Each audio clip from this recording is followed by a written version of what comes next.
Good afternoon and welcome, everyone. Thank you for joining us today. And as we, since it's our first meeting of the day for September 11th, we are here for a work session with the Board of County Commissioners in the Larimer County Administrative Services Building. I would request that we all take a brief moment of silence to remember 9/11 and those who perished and those who rushed to the aids of others. And if we could just take a brief moment of a moment of silence, please join me. Thank you.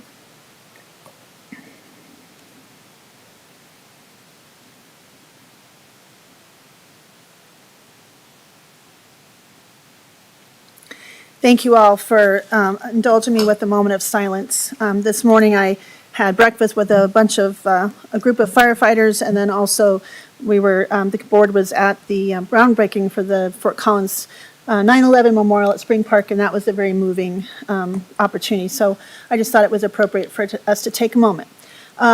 We are here for a work session with our Community Planning, Infrastructure, and Resources Department. I am Larimer County Commissioner Jody Shai McNally, the Chair of the Board of County Commissioners. And again, welcome to our work session today. I'm joined at the dais by my colleagues, Larimer County Commissioner John Kafalis and Larimer County Commissioner Kristen Stevens. Also joining us at the dais, or the conference table today, it's not really the dais, the conference table, is our County Manager, Lorenda Volker. Also in the room is our Assistant County Manager, Lori Kadrich. She's always off to my left, keeping an eye on us. And then also we have our Director of Community Planning and Infrastructure and Resources, Leslie Ellis. And Leslie, I know we have a full agenda today for your departments, but I will turn this over to you to introduce our special guest. Thank you. Okay, thank you, Commissioners. Leslie Ellis, Community Planning, Infrastructure, and Resources Director. And I will turn it over here very quickly to Andy Carcian, who's the General Manager of Front Range Passenger Rail. And he has a presentation and is available to answer questions and talk with you about the proposal that he's been working on. So we'll do that. And then Eric Tracy is here also to give you an update on the Sustainable Transportation Summit that happened a few weeks ago. That'll be fairly brief at the end, and then Rebecca has some brief updates too. So the bulk of the time we have with Andy, I think, until probably the last 10 or 15 minutes or so. So I'll turn it over to you, Andy. Thank you for joining us. Which time is it? About 45 minutes, 40 to 45 minutes. No problem. So you should be good. I can tap dance for 45 minutes. Thank you very much for the opportunity to be here to speak to you all today. It's absolute pleasure. I have tried to go and speak to all the counties in the district over the last few months, and with this presentation, I will have succeeded. So you all were I was saving the best till the last, waiting to see Senator Kafalis for it. My name is Andy Carcian. I am the General Manager of the Front Range Passenger Rail District. I will provide a presentation here with you all today, but I'm going to go through it fairly quickly, kind of some of the higher level planning conversations we're having, but I'd love to have a dialogue, or if you all have any questions, feel free to interrupt me as we go along or throw stuff at me or whatever. I'm used to anything.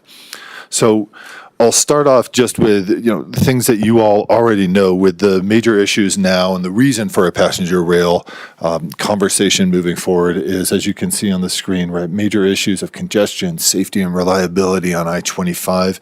We were just talking about this at lunch, and we talk about this planning effort and the rail conversation, if everything is successful, to be in realization in about 10 to 14 years.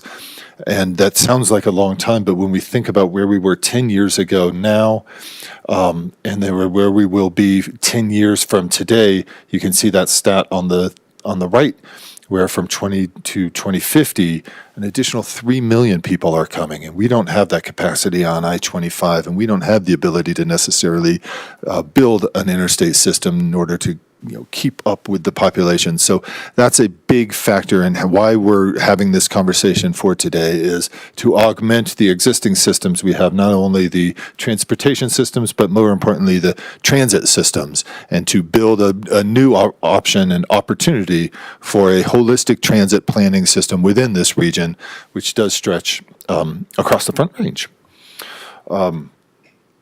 The passenger rail, it's a new intercity service, and we'll get into a little bit about the difference between the intercity and the commuter rail.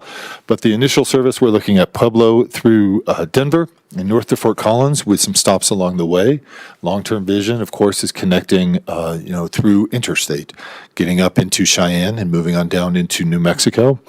And then the idea is to use the existing tracks and work with our freight partners in utilizing the existing infrastructure to minimize the costs for the starter service that we will be on, and to basically leverage the opportunities of working with the board members, the railroads, and maybe RTD moving into the future. This is a good one because it's always interesting to hear from folks about who could be possible riderships in this district. The corridor spans the Front Range. We've got universities, we've got airports, we've got military bases, we have festival goers, we've got Denver with the professional sports teams, a variety of different opportunities and a variety of different ridership is what we're looking at this, and not just your traditional kind of commuter ridership that may have been a part of transit moving in the future or in the past, but after the pandemic and with changing demographics along the Front Range, we are really identifying and trying to identify moving forward what those riderships and who those populations will be in order to connect them and build the system around them in order to meet them where they are. The district, as I mentioned, was created by the Colorado legislature in 2021. You can see the map of it there on the right. It's a local government.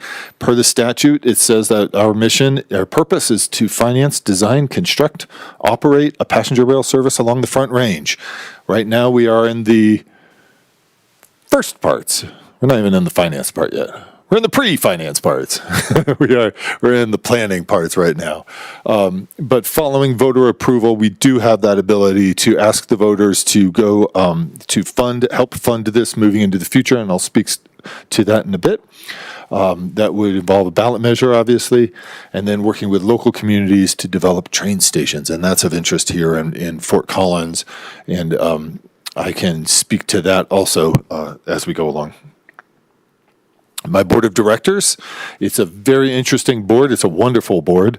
A lot of people look at this and they would think that it would be an unwieldy board, but I love working with these guys. Most of them are from the local governments, from the either council of governments or from MPOs here along the Front Range, and that's 10 of our folks there. They speak for the local governments. Governor has appointees of 6 folks. CDOT is one, and then our non-voting members, as I mentioned, we've got the freight rails, we got Amtrak, RTD, I-70 Coalition is there just to provide an ongoing oversight of kind of technology, making sure that if there are mountain rail opportunities moving into the future, we make sure that we consider that as we do our planning. And of course, Wyoming and New Mexico are on the board as well. The board has been meeting for a little bit more than a year now. As I said, the district became a district officially on July 1st of last year. We met a couple of times before that. So they've been ongoing. We're about ready to get into some planning exercises. It's more substantive now, where we're going to be talking with the board around what it takes to choose an operator, what it takes to negotiate with railroads, and kind of the next steps around the service development plan, which I'll get into. Hey, look at that, service development plan. The service development plan is where we're at right now, and this is the federal guidance, the document that we have to complete. We will have it completed by the end of next year, and this gets into all of those factors that you see there on the right. It's not going to give us a final answer for these, but it's going to show the federal government that we've looked at them, we've done some modeling, we've spoken to people, we have a sense of kind of if it's Amtrak, what is Amtrak going to charge? What are those associated costs with the rail service and everything on that, really showing the federal government that we are lining up our ducks and that we are in a good place. The service development plan is being managed by CDOT. The CRISI grant that came to pay for the service development plan, which is around $3 million, the district is paying for half of it, CDOT is paying for half of it through these federal dollars, and with that CRISI grant, then that helped develop the scope and the reach of the service development plan. Generally, 2 years is a little bit longer than most service development plans take, but at the same time, the district, and I'll get into this right now with the Corridor Identification Development Program, with us being a bit ahead or where we are currently with the service development plan, about halfway through that, we are ahead of many other entities and organizations and or districts or collaborations nationwide that are looking to be a part of this Corridor ID program. And the Corridor ID program is a federal program from the FRA that was created through the IIJA, essentially, with tens of billions, $66 billion coming for passenger rail throughout the country, and some of that dedicated for new corridors. FRA realized that they had to have some kind of structured way in order to get these dollars out to the local governments and, the emerging corridors around the country, and for those corridors that wanted to expand their existing services. So they created this Corridor ID. We applied to be a part of it in March. If we're accepted, and we expect to be accepted into it, we will hear in November. That comes with $500,000. Originally, it's intended to start a service development plan. But since, again, we're ahead of that, FRA is having conversations with us and CDOT and our governor around how do we show the rest of the country and the rest of these corridors that are looking to organize the way that we have and to replicate the work that we have done in the state to get to this point, to show us as a case example, like as a role model, right, for emerging corridors around the country. And so it's an exciting place to be, and it also allows me to be a bit more aggressive in my ask for federal dollars in this program, because as you'll see, there's a 90-10 federal match for the Corridor ID program, which is amazing, plus there's no ceiling. So I'm under no illusion that, I'm going to come in with $100,000 and they're going to be able to match me up to no ceiling, and I'm going to get $1 billion to pay this thing just through Corridor ID. That's not going to happen. But it's possible that we could do an aggressive ask in order to get some pre-NEPA work done or some environmental review done, or figure out ways to do an expedited NEPA through a new FRA process designed for these corridor rails. We were talking over lunch that it can be tough working with FRA. They're a very, set in their ways federal bureaucracy. But again, in order to get these dollars out, they recognize that there needs to be some speediness to it. So they are staffing up and they're engaging with us to try and find some possible efficiencies and moving forward as well. So it's a really neat place for us to be in. I think that's it. So mostly for the Corridor ID program, we're in a good place. We'll get $500,000 when we're accepted in November. And then there's that next couple of steps. There's step 1 and there's step 2 for the ID program. And those are where those aggressive asks can come in for the district. Please, Commissioner. Commissioner Stevens. Thank you, Andy. I have a question. So when you say that we could possibly use money for pre-NEPA or NEPA work, how much NEPA work needs to be done since there's already freight running along that corridor? Yeah, it's a great question. Madam Chair, would you like me to reintroduce myself each time I speak? No. Okay. Please answer the commissioner's question. That's fine. So, Commissioner, great question. We don't know the answer yet. There's a hope that it's not going to be as extensive because we are using the existing corridor. There are some things that we need to do, like the positive train control, in order to establish, the ability for us to run passenger rail on this corridor. But as far as like the NEPA building, it will mostly be around sidings, right? Because we're not going to be out there double tracking this whole corridor up and down the state and having to condemn some land or go through sensitive areas and whatnot. So that's where we are. Unknown at this time. We are hopeful that it will be a fairly expeditious process because we're using the existing freight lines. Thank you. Yeah. Commissioner Cavallo, do you have any questions at this time, sir? Not at this time. Thank you, sir. Please proceed. Thank you, ma'am.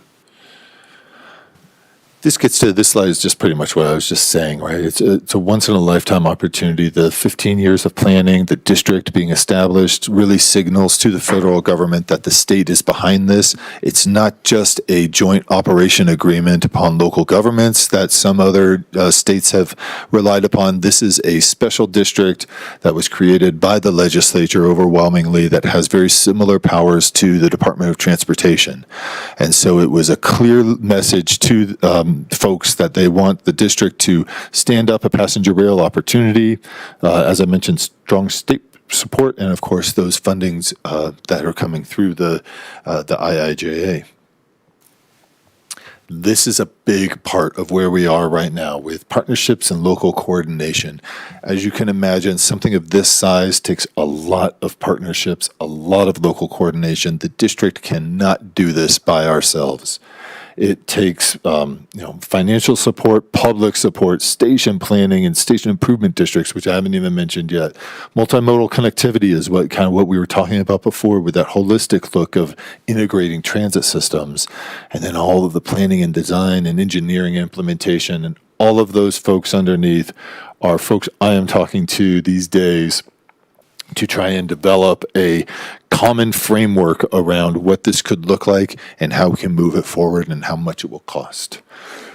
It's a fascinating conversation.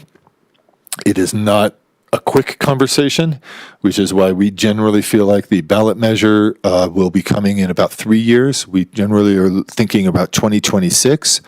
Now, we also recognize that, as with everything in politics, it's timing. And so, in 24 with a presidential election, there may be the best opportunity for a political win in 24. So that's still on the table. We aren't discounting that. However, I think in general, we're thinking of a longer opportunity to educate the local governments and all of these folks on that slide about kind of moving forward and developing that message ahead of time. Speaking of ballot measure. So again, as I mentioned, there may be an opportunity in 24, but as you can see here, as we look through these opportunities, right, 2024, I should say we're coming into the end of 23. We are going to be focused on that corridor ID application, being accepted into that, dedicating that $500,000 towards moving us into 24 with that service development plan. Doing some supplemental work on top of that service development plan, because that won't give us the final answers on what we need. It will give us a range, but we want to move expeditiously, so we'll probably have some consultant work to do some stuff on top of the service development plan. And then that gets us into the ideal situation of maybe being even in NEPA in 25. That is a very aggressive ask, because between 24 and 25, once we finish our service development plan, there's a process of working with the freight railroads where we send them what we think we need in order to run a starter service. And then BNSF and UP comes back and says, here's everything you had and double that by 2, and that's what we want. And then the negotiations start, and it usually takes a little while, and that's what happens with these, and that's what we expect.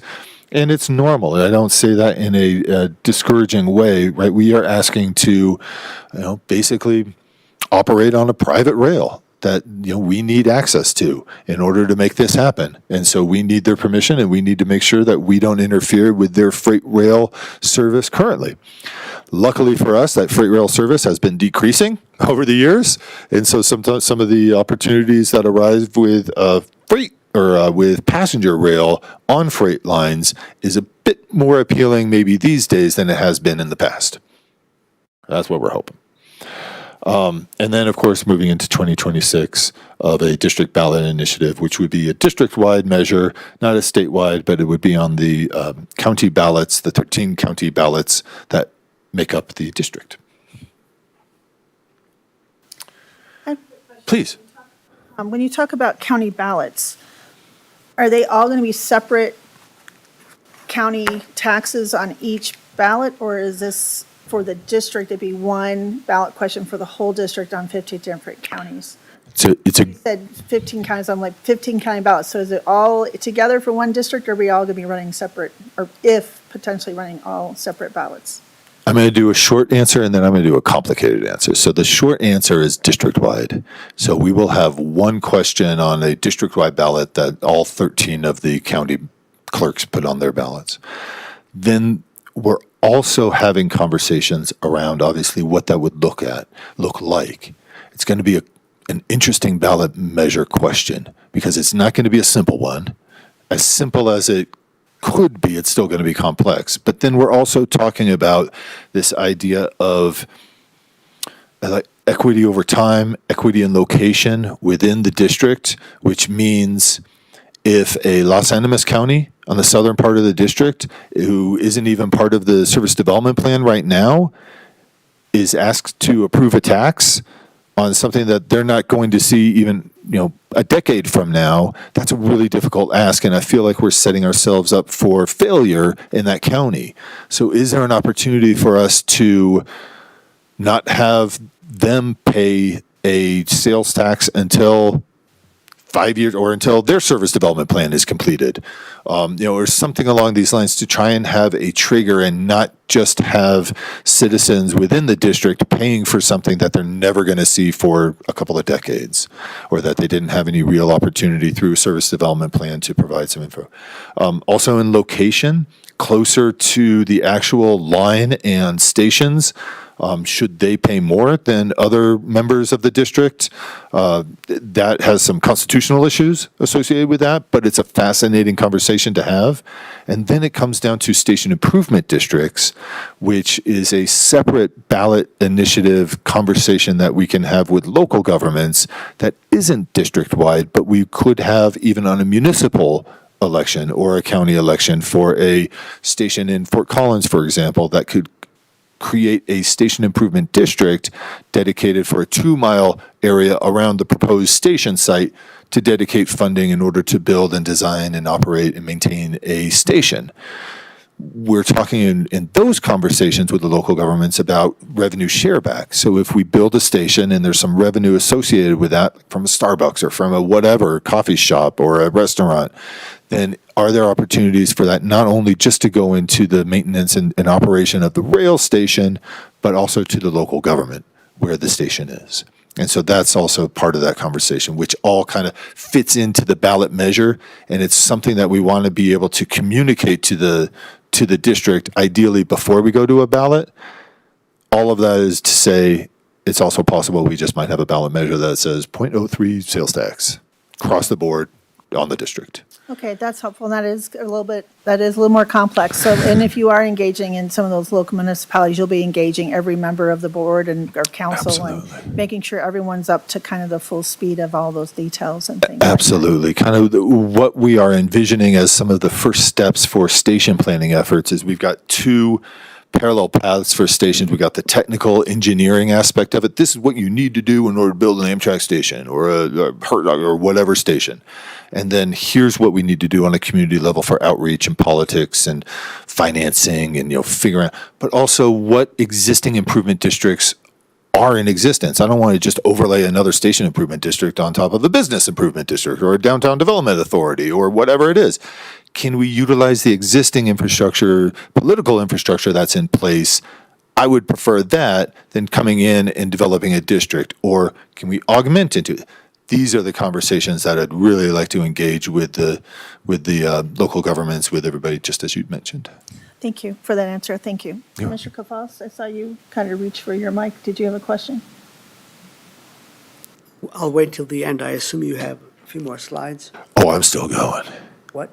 No, I'm just joking. I do. I'm almost done. So I think this actually may be the last one. Just getting on board. More importantly, here's my contact information. There's our website. That's my email address on my cell phone. Feel free to use either. Chrissy is our program coordinator. She's amazing. Contact her as well. She's actually the one who gets things done. I'm the one who just talks about getting things done. And then, as I said, we're probably going to be hiring a few other FTEs in the next couple of months. One will likely be a director of rail programs for the district, because we obviously need a rail engineer, an expert in rail for a passenger rail district, and then also somebody who can help coordinate and organize all of the variety of different outreach efforts and public stakeholder, everything that we have going on as well moving into the future. With that, Commissioners, I'd be happy to answer any questions. Thank you for your presentation. Commissioner Cafalas, you have your questions now, sir. Thank you. Yes, thank you, Madam Chair. Thank you, Andy, Leslie. I'll just ask two questions for today. One is, how do you envision including the town of Wellington as a potential train station in the future? That's a great question, and I think it applies to some of the other municipalities along the corridor that are thinking along those lines as well. Early on, and I'm going to answer it, but early on right now, we're taking a look at about 9 stations, intercity passenger rail, longer distance between the stations, faster speeds, longer distance for the entire corridor is kind of the definition of intercity, commuter rail, light rail type issues, more stations, shorter distance, shorter geographical or smaller geographical region. So the only reason I raise that is I think that there's an opportunity for us, once we get that starter service moving, then we take a look at what is next. Even before we get that service, we're looking at where else can we go? What other spurs can we develop? Do we get a spur to Greeley? How are we going to get up to Cheyenne? And to your point, if the tracks go through Wellington, is there an opportunity for us to get maybe a platform there? Maybe not a full-blown station to where they're going to be, getting a regular stop on every train ride because it's so close to Fort Collins. That doesn't make any sense. But maybe, for a one train in the morning and one train in the afternoon, there's a local, and it stops at a Berthoud or a Wellington or a Broomfield, like on its way back down into Denver and back. I appreciate that response, and just to reinforce the input, I mean, right now Wellington has very limited options in terms of multimodal transportation, especially between the town and the city of Fort Collins. And there's been lots of things discussed over the years and considered. So that just to keep that in mind. Good. That if it would be very helpful, I think, to the community to have more options than just primarily vehicular, ways of getting into town or getting down to Denver. Wonderful. And I guess I'll just offer my second question. I'll try to stick to what I said about 2 questions. And that is, at this point, what is the most effective way for local jurisdictions like Larimer County government to support this effort? Is there a need for letters of support, that kind of thing? Thank you for that question, Commissioner. And I would say that right now, 2 things. One, it's incumbent to develop legislative support for the district. We know that administrations will change in the future, funding will change in the future.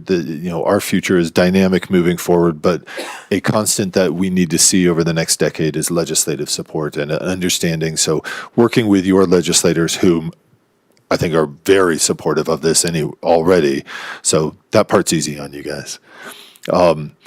The letter of support and all of that will come most likely after we're accepted into the corridor ID, and we have a real opportunity to take a look at what federal dollars we want to go for. But then there's going to be an opportunity, I think, for up and down the corridor letters of support to help convince the federal delegation and FRA of the importance of this, as opposed to maybe some bigger, sexier projects that are, along the corridor or outside of the state as well that we'll be in competition with. Thank you. Thank you. Commissioner Stevens, did you have questions? Yeah, questions, and then I did want to respond to something. I know Commissioner Cafalas was talking about Wellington. I did want to say a couple things about Wellington. First of all, we're also asking about a Mustang stop for Wellington when the Cheyenne to Fort Collins route happens. And another thing I wanted to say is, Eric, Tracy, and I were both at the Upper Front Range meeting. We both drove out to Fort Morgan a few days ago. And there are CMAQ dollars that are available. So if Wellington is interested in some kind of pilot transit program, before any kind of rail happens, I mean, that's a good opportunity to tie into some funding that's out there and available. So, we've tried to work with Wellington on some of these, some of the possibilities for them to get, transit options, and we'll continue to do so. But, Commissioner, just wanted to let you know that's funding that's been identified, and every other year it goes to either Larimer County or a community in Larimer County, and there are only 2 communities in Larimer County in the upper Front Range that can qualify for those CMAQ dollars, and that's Estes Park and Wellington. So there are some real opportunities, and there's probably other federal transit agency funds that are available in addition to those funds if they get something going. So just know that those conversations are ongoing. And then one question for Andy about, I wrote it down somewhere. Oh, so with the different taxing entities, like you talked about potentially a station district or something like that, is there any possibility for communities that would benefit, but the train doesn't exactly go through their county, to have some kind of secondary tier of, so I'm thinking, like, you talked about Los Animas, but we could talk about Weld or several other counties where the train might go through or go near those counties, but doesn't stop there. But if they have some kind of transit option that takes them there, then they would benefit, obviously, from the rail. And so we don't want to make it too complicated, but just wondering if there's any way to have sort of a secondary tier. Maybe they don't pay quite as much as the people that are directly benefit from it. I don't know if that's been done somewhere, or there's any kind of model like that, but that might be a way to still get some of that funding in and get, some buy-in from communities that are near the rail. Yeah, absolutely, Commissioner. And I think that's what we are thinking about. I also don't know if there's any, case studies to draw from, but what you were just describing is what we were thinking about. Somebody told me early on in the process, and I'm probably going to butcher it, but I believe that this is accurate, that in California, I think it was more than half, I think it was around 60% of the folks who ride passenger rail don't get to the stations by walking or by being close. They arrive either by car or mostly by bus. And so it's a connection that then moves on. And that's an important thing to remember as communities think about stations. The value is still there if the passenger rail, if you can connect to the system. And that is what you're talking about. And if there are certain rail operators that provide some of that value as being part of the operator, where they'll do some of that first and last mile help with you. Obviously, we would be working with CDOT and the local governments around building systems as part of that station conversation. And in some places, it's not going to be a convenient access for the riders, and we recognize that as well, right? We're limited by where the rail is now, but that doesn't mean that we can't expand that moving into the future. But as far as the beginning services, we couldn't agree with you more. And you're spot on. Is trying to developing that value of first and last miles to connect to the stations is key. Yeah, and I think that's the value of working with all the metropolitan planning organizations and the Dr. Cogs, is that we can do some of this planning jointly, so that it makes sense for if you're taking, and we are looking at transit on Highway 34 too. So if you could take bus rapid transit on 34 from Greeley and hit a train station, I mean, that interconnectedness is really important, I think, with both like the state operated bus gangs and some of their fleet, and then the individual communities. So there's a lot of opportunities as we kind of create this sort of web that everybody really does get connected to the rail and other opportunities. And I don't think it's all on rail, is all I'm saying. That's and right. To provide these connections between communities, I think that there's a combination of both, transit, bus rapid transit, buses that get people to where they need to go. But rail's obviously a big piece. So thank you for the presentation. Thank you. Thank you, Andy. I just had some quick questions, and then maybe answer this. There's a lot of information, and this is exciting to see it progressing and having as much information and partnerships and discussions and structure as we have. I was having a conversation with Summit County, Utah and Park City, and talking about some of their microtransit work, trying, because it's that, first mile, last mile kind of thing. And I'm wondering, have you looked at any of those innovative ideas that maybe it's that microtransit getting people to those station hubs? Like, I'm thinking about like Wellington, right? If they have just a platform, and some of the questions about Wellington was some of the ones I was going to ask, but I'm thinking about even smaller communities, Masonville or some of those folks that just trying to get them out to these connections. It's an interesting idea. I've been looking more into other communities that have some of this microtransit kind of solutions, and I'm just curious about if there was any conversations about that. Yeah. Well, short answer is absolutely. I think microtransit is going to be a key component of moving forward in our transit conversations, for the next decade. Longer answer is not as of yet. So I think as we engage in the station and identification and planning efforts, that's where we'll be able to try and bring in some of those microtransit conversations. And I love the microtransit. I was in Peace Corps and I lived overseas for a couple of years, and microtransit there was so easy.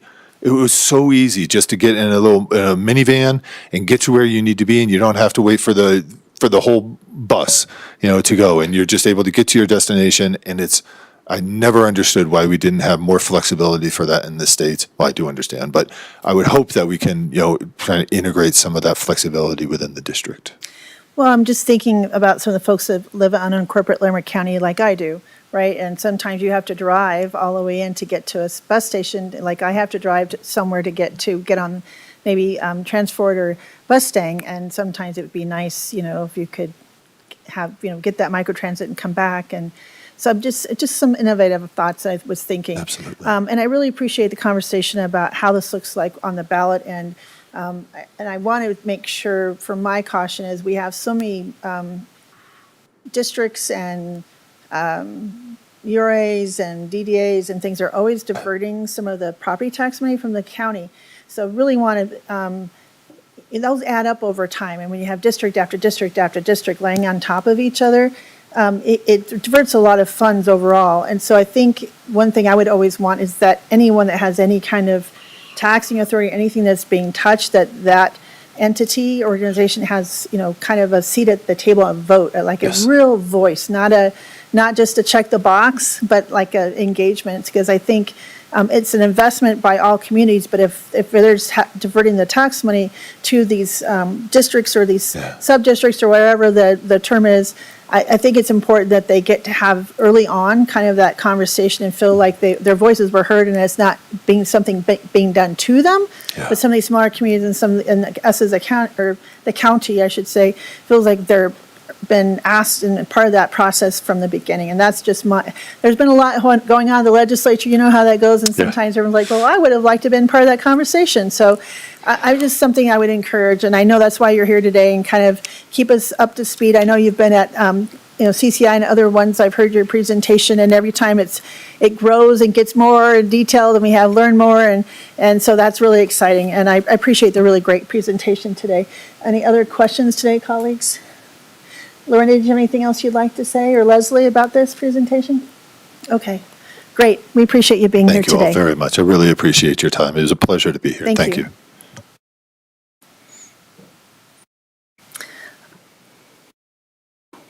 Okay, Leslie. We're going to stick with transportation theme for today. Okay. So Eric Tracy has an update for you as well. Welcome, Mr. Tracy. Thank you, Commissioners. Again, I'm Eric Tracy. I'm with the Larimer County Engineering Department, and I was asked about a week and a half ago to attend a transportation summit down in Longmont.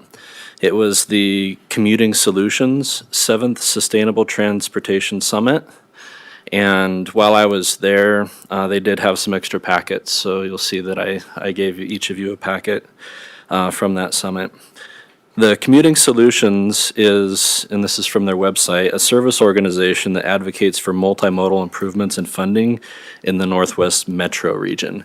And this particular summit was sponsored by Boulder County, City of Boulder, and the City and County of Broomfield. We started off, we had Congressman Joe Neguse was there, and he welcomed everyone. And his main message to us that day was that success requires perseverance and partnership. And an example that he gave in that was the Highway 119 project. That was a multi-jurisdictional effort to apply for $25 million of the RAISE grant money, and they were awarded that. Not their first time, though. The first time they applied for it, they did not receive it. So that's where the perseverance comes in. But he focused on how, there were really the multi-jurisdictional collaboration in that, and the perseverance is what made that successful. He concluded, he said, quote, "I want you to know that you will always have a partner in my office for multimodal needs." And I do want to just share that we have seen that here at Larimer County. We also applied for a RAISE grant, and his office did supply us with a letter of support for our country club planning application. So we were real close in that application. We're going to take his advice and try again, and hopefully we will be successful this next time as well. Some other guest speakers that were at the summit, they brought in Julie Meredith. She's the Assistant Secretary of Urban Mobility, Access, and Mega Programs from Washington State Department of Transportation. She focused on the Puget Sound region. She noted that it currently has about 4 million people. They're looking to be around 6 million by 2050. She oversees about $6 billion of transit investments, and she focused mostly on the rail system that they have there. She said currently they have 20 miles, and they're looking to go to 60 miles of rail by 2050. I have to say, I got to use that system coming from the airport down to downtown Seattle and some other things, and it was amazing how easy it was to connect and even get to the ferry and across the sound, and it was really fascinating. Some of my friends hadn't even ridden on that new train from the airport, and it was fast and easy, and the stations were very friendly and open, and lots of parking. It was a really cool system. I almost wanted to stay on and ride all day and check it out. It was very interesting. Good. All right. Another guest speaker they had was Evan Manville. He's the climate mitigation planner with the Oregon Department of Land Conservation and Development. He focused on Oregon's TGM, which is Transportation and Growth Management Program, where they're really linking land use with transportation planning. And he, in his discussion, focused on really how they are eliminating all parking requirements that held back development, and they really want to try to increase the density and shift people to the multimodal forms of transportation in that. There was a panel discussion, the Colorado Passenger Rail panel discussion. There were representatives from Boulder County, RTD, CDOT, and a former general counsel from the U.S. Department of Transportation on that panel. They spoke, basically about the rail. They really did focus only on the section from Denver through Boulder to Longmont, both speaking about RTD and the Front Range Passenger Rail. My guess is they really focused on that segment because that was the main audience that they were speaking to at that particular summit. So they didn't really have a whole lot to say about other areas within the Front Range Passenger Rail area. One procedural takeaway that I had from that is that RTD, they are doing their Northwest Rail peak service study. And in speaking with the gentleman from the RTD, they're moving forward, assuming that Front Range Passenger Rail is separate. He says Front Range Passenger Rail is moving forward as if RTD isn't going to happen. So I think there's still, and Andy, if you're still here, maybe you can clarify if I get this wrong, but still some discussions that need to take place to make sure we're not doing dual efforts there. There was talk about funding. There is a lot of money out there for grants, but they did say that out of all the pots of money that seem large, they're all oversubscribed, and we you really need to prepare extremely competitive applications to be successful in any of these grant application processes. So in general, most of the discussion was focused mainly on the highly urbanized metropolitan areas. I don't know that I really have any technical takeaways to bring back to you today applicable to Larimer County, but with that, I'll open it up to any questions you may have. Thank you, Eric, and I appreciate that you were coming. I know we were all interested in going to that summit, but it was just a pretty busy day for all of us. It was hard to get down. It was very interesting, and I really wanted to kind of experience that firsthand. I really appreciate that you went and you bring all this information, and bringing back this hard copy stuff is really appreciated. So thank you, and especially since you have you know a lot of these things. You've been involved with a lot of this work all along, so it's really great that having you there with some of your background and your expertise is really cool. I may have more questions down the road. I actually asked, since I have friends on Loveland City Council and on the Board of County Commissioners, I asked some questions too about it since I wasn't able to be there that day. And so I might have some questions in the future, but I'll see if my colleagues have some questions today. Commissioner Stevens. Yeah. Thanks for the update, Eric, because as Commissioner Shattuck McNally said, we wanted to make it down and just didn't, but I'm glad you did. This is great information. I'm really curious about the Evan Manville kind of conversations, because I think that the land use and transportation hasn't always been a conversation we've had together. So like in the MPO, they plan transportation, but they don't really have any expertise in land use planning. And I think, as the land use bill came up in the legislature last year, we're going to see that more and more, that there's really a need for those two. And obviously there would be they intersect, but the idea of not having to build as much parking, parking is expensive. And so, and it's not good use of land. It sits vacant most of the time. It's, you can see parking lots up and down College right now that are just, and it just doesn't look that good. So I'm really excited about kind of how we get transportation and land use folks to talk together and do that more. And I'm thinking that the legislator might force us to do that, even if we don't want to. So really kind of curious about that piece. But is there a recording at all of it? No, there isn't. Not that I Okay, know of, but it's no. he's probably somebody that we could reach out to, or somebody in that group to get some more information. That would be great. Yeah, and congratulations on almost getting. I heard we were really close on the RAISE grant, so I think if we do it again, maybe we'll get it. But because I think that's a really good project. So, but yeah, thanks for attending. Thanks for the feedback, and yeah, look forward to having more of these conversations. I think it's pretty exciting.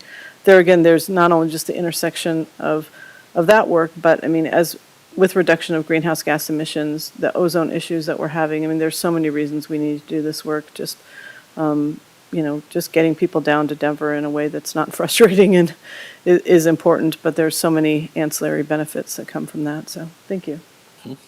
Thank you, Commissioner. Commissioner Gonzalez, is there any other comments or questions, sir? Thank you. And also to express gratitude for attending. And these handouts are very interesting and useful. I think maybe it's answered in the one regarding the peak service study for the Northwest Rail Corridor. But have they worked through all the issues, and are they actually going to start building that connection? I don't know all the details. Andy probably knows more than I do. Well, I realize time is an issue. Maybe we can discuss it offline. Yeah. It's my understanding that this is really a feasibility study, and they're still working through quite a bit. Is that accurate? Thank you, Commissioner. Andy Carsian, Front Range Passenger Rail. Yeah, that's accurate. Very briefly, they have a study, and they are slowing it down a little bit for their outcomes so that we can coordinate with them to coordinate with our service development plan. And that's where, they're doing their study, I'm doing our study on the service development plan. But there is some interplay between the two, and I'm building in some models into my plan that could include commuter rail, and that tees up a future Federal Transit Administration conversation as well. So all of that is to say that we're working with RTD around the messaging and the outcomes but they will not be building out. Once their process is complete, there's not an intent to go forth and start doing service for the Northwest Rail, commuter rail. We're going to wait and see kind of what opportunities arise to go with passenger rail. Thank you both. Thank you. Okay, any other questions or comments today? Thanks again, Eric. Thank you. Okay, now we have Rebecca Everett. Rebecca Everett, yeah. Yeah, thank you. Rebecca, our Community Development Director, what's on the agenda today? Good afternoon, Commissioners. The only item I have to discuss with you today is a little bit of information about your land use hearing this afternoon and just helping you all prepare for that and some details and logistics that have changed since the packet went out. So first, you received an email this morning from Jenny Oxmaker, our planning manager, with 2 addenda to the packet. One reason for some changes was the addition of a few conditions of approval to 3 of the short-term rental items that are on discussion. And the second addendum contains some public comments, additional public comments on a couple of the items. The last item on your agenda, the Alvarado short-term rental, that project will need to be tabled today, so we will not be discussing it today. We discovered an issue with the public notice, and it needs to remain noticed for a little while longer before it can be heard. And so in order to address that potential issue, that will be tabled to your next land use hearing. So there will be 3 discussion items on your agenda today. All 3 of those are short-term rentals. And the planner who will be presenting those items is Mark Christensen with Ayers Associates. You may remember Logan Graves, past staff from Ayers Associates, who's presented some items to you. She has moved on from Ayers, and so Mark has filled her role on several of the projects that we are using that company to review for us. We will have our own planning staff available to help with answers to questions as well, but that will be a new face for you all today. That's it for my brief updates on the hearing today. Okay, I have a quick question as chair for this meeting. So we go ahead and just announce the beginning of the meeting that we'll not be having item number 4 and it's tabled to a future date? Or do we wait till that item comes up at the end? Just in case there's anyone that shows up at that meeting that maybe didn't know it's going to be tabled. I just don't want them to wait till the end to hear. I think what you should do is call it up and then see if there's anybody there to comment on it and then move to continue it to a certain day. My understanding is it's going to the next 2 weeks from now. And that way, if there is anybody that showed up or wants to appear, they can come back on that day and comment. Okay, so I can go ahead and open the meeting, call that up as number 4 and ask to bring it up, see if anyone's there, then ask for it to be moved, and then move on to the first discussion item. Okay, thank you. I just want to clarify that. Thank you. Okay, Commissioner Gonzalez. Thank you. Thank you, Rebecca. The addenda that we received earlier, is that available now as a hard copy? Or will that be on our, where we'll be downstairs? I'd like to look at it sooner than later, so if there's a way to get a hard copy, that would be helpful. Absolutely, we were planning to Yeah. print it and have it available when you get downstairs, but if you'd like it sooner. So Are the yes, copies yeah, down- we can. Are the we can copies get down that. there now? No, they're not. We can get that printed out right now and get that to you as far in advance as we can.